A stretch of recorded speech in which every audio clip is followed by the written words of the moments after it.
And welcome back. Let's go live now to Ofer Shelah, who is a lawmaker in Parliament, joining us live now in Jerusalem. Sir, thank you for being with us. Ofer, what do you think needs to happen about the Iranian influence here? The IDF says many of these rockets and mortars were made in Iran, smuggled into Gaza. What needs to happen about that? The connection between Iran and the Islamic Jihad is well known, and it's part of, Iran sending its claws all over the Middle East in aggression not only against Israel, but against other countries in the region. And that needs to be addressed. I think it needs to be addressed on a much higher level. That also, of course, has to do with the Iranian involvement and deployment in Syria.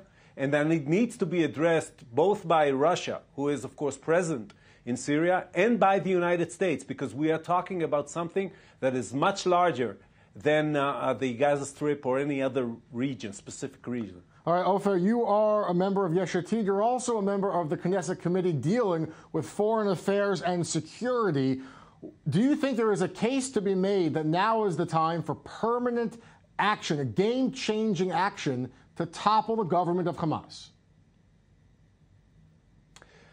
Of course, the question is, Hamas is a terrorist organization, and as such, it is both, in my mind, the right thing to do and the right policy to look for its demise. The question is, of course, there are two questions. One, what would happen in the day after? And that is always the question. And in the Gaza region, Gaza Strip, one of the most condensed areas in the world, 2 million people living there. Chaos there means a humanitarian situation and a terrorist situation that I'm not sure will be much better off for.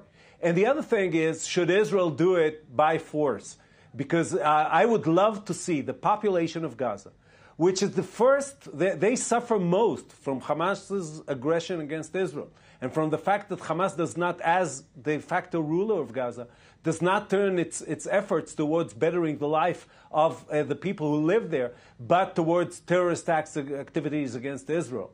I would love to see them rebel against Hamas. I don't think it would be the right thing at this time for Israel in a military action to topple Hamas for both those reasons. One, that if we do it, it's perceived in a different way. And two, we don't really know what's going to happen there in the day after. Ofer, I appreciate that thoughtful response. I wanted to just press a little bit more and point out, you mentioned the chaos that is certain to happen in Gaza if the IDF topples Hamas. What about the chaos of Israeli mothers running in the middle of the night, multiple times in the night, to bomb shelters, mortars landing in their children's kindergarten playgrounds? Isn't that chaos? Isn't that life-threatening? Isn't that a reason to make it happen?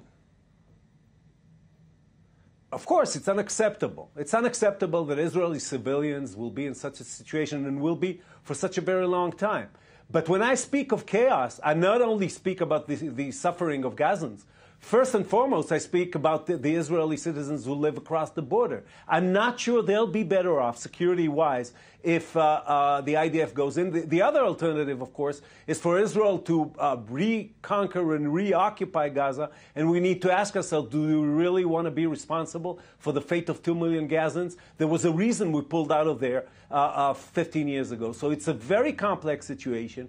We may end up doing this for for the right cause of the safety of the Israelis who live across the border. Right now, looking at it from a completely Israeli perspective, from the perspective of what I, as a lawmaker and decision maker, need to do for the people of the kibbutzim who live right next to the Gazan border, I don't think it's the right thing to do at this time. Ofer, can you tell me quickly about the threat of Hamas drones? We know that Iran has its hands all over the drone program of Hamas. The IDF, in its response yesterday, destroyed, they say, entire sheds, warehouses full of drones. How big of a threat is this? Look, Israel is a very strong country with a very strong army. We are much, much stronger than Hamas, and we are dealing now with more immediate and dangerous threats, such as the tunnels dug from the Gaza Strip into Israel, and we are in the process of dealing with that both technologically and physically. I think the drones are a problem. The kites and helium, the fire sort of firebombs sent via kites are a problem. But it's not something that is beyond Israel's capability to deal with. We will deal with it. We have drones of our own. We have a very strong Air Force. I don't think Israel needs to be, we have to deal with it, but deal with it professionally and without getting into panic because the Hamas has acquired some drones. All right. Ofer Shelah with the Yesh Atid party, also a member of the Parliament, the Knesset's Foreign Affairs and Security Committee. Sir, thank you so much for being with us on the program. Appreciate your time here on Daily Dose.